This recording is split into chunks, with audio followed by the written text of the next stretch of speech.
एक बहुत मेहनती किसान था। वो बहुत मेहनत से अपने खेत की रक्षा करता था, बीज बोता था, फसल उगाता था, उसको काटता था और पैसे कमाता था। बड़ा ईमानदार था अपने काम के अंदर। लेकिन अब उसका खेत बहुत बड़ा हो गया, पैसे उसने कमा लिए, तो आसपास का भी जमीन उसने खरीद लिया।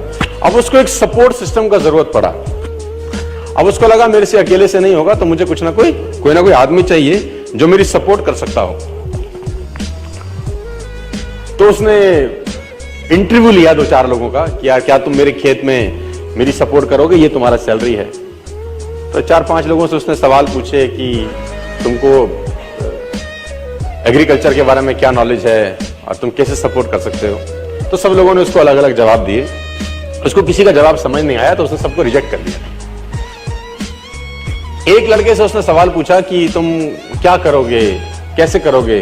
तो उस लड़के ने बड़ा अटपटा जवाब दिया, समझ उसको नहीं आया, लेकिन उसने उस जवाब के कारण उसको रख लिया। उसने बोला तुम क्या करोगे। वो बोला I can sleep when the wind blows. जब बहुत तेज हवा चलेगी तो मैं सो जाऊंगा। उसको समझ नहीं आया, लेकिन उसने इसके अटपटे जवाब के कारण उसको रख लिया। इसका पता नहीं क्या मतलब है, देखते हैं। अब वो दोनों खेत की रक्षा करने लगे। बढ़िया फर्स्ट क्लास फसल होती थी, काटते थे। एक बार रात को जो मालिक था उस खेतों का, उसने दौड़ते दौड़ते ढूंढा उस आदमी को जिसने उसको नौकरी पर रखा था, I can sleep when the wind blows को।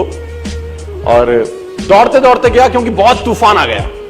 तो उसको लगा यार ये फसल मेरी खराब हो जाएगी और जितने भी जानवर बंधे हुए हैं ये सब इधर उधर भाग जाएंगे। तो फटाफट, देखो सो रहा है पागल आदमी इतना तूफान में, तो कम से कम उसको फसल की रक्षा करनी पड़ेगी। ऊपर कुछ डाले, कुछ करे, जानवरों को पकड़े, ये देखिए। और वो अंदर गया तो वो आराम से मस्त सो रहा था। उसने बोला उठ, तेरे को पता नहीं कि तेरी नौकरी क्या है। उसने बोला मैंने तो कहा ही था I can sleep when the wind blows. उसने कहा ये पागल बेवकूफ आदमी है, कहां मेरे पल्ले पड़ गया है, मैं खुद ही करता हूं, तो जब तक जागेगा तब तक काम हो जाएगा। वो फटाफट जाके देखा, उसने जितने उसके पशु थे वो फर्स्ट क्लास तरीके से उसने बांध के साइड पे ऑलरेडी रखे हुए थे। जितनी फसल थी उसकी बढ़िया तरीके से उसने चौकीदारी कर रखी थी कि कोई तकलीफ नहीं है। उसने बोला जाके सो जाओ, मैंने काम ऑलरेडी पहले से कर रखा है। I can sleep when the wind blows को समझ में आया। इसका मतलब बड़ा सिंपल ये था कि जब परेशानी आएगी तब काम करने की जरूरत नहीं है, काम हमेशा उससे पहले करके रख लेना चाहिए। तो ये जो अकाउंटेबिलिटी है ना यार, अकाउंटेबिलिटी बड़ी सिंपल है कि लोग काम तब चालू करते हैं जब तूफान आ जाता है ना। वो कहते हैं टेक अम्ब्रेला बिफोर रेन। आदमी को छाता हमेशा बारिश आने से पहले ले लेना चाहिए। मुझे आज भी याद है कि मैंने नया मर्सिडीज लिया 2012 के अंदर। मेरी गाड़ी का टायर पंचर हो गया। तो जैसे ही मैंने पंचर लगाने के लिए मर्सिडीज का पीछे टूल किट खोला तो मैंने देखा वहां पर व्हाइट ग्लव्स पड़े थे 2। मैंने बहुत सारी गाड़ियां चलाई, लेकिन मैंने पहली बार किसी गाड़ी में व्हाइट ग्लव्स देखे। यानी मर्सिडीज को ध्यान था कि अगर इसकी गाड़ी पंचर हो गई और इसने पंचर लगाने की कोशिश की तो इसके हाथ गंदे ना हो। ग्लव्स 50 रुपए के आते हैं, कोई भी गाड़ी रख सकती है, लेकिन रखती नहीं है। यही फर्क है मर्सिडीज में और बाकी सारी कंपनी में। 50 रुपए के ग्लव्स आते हैं,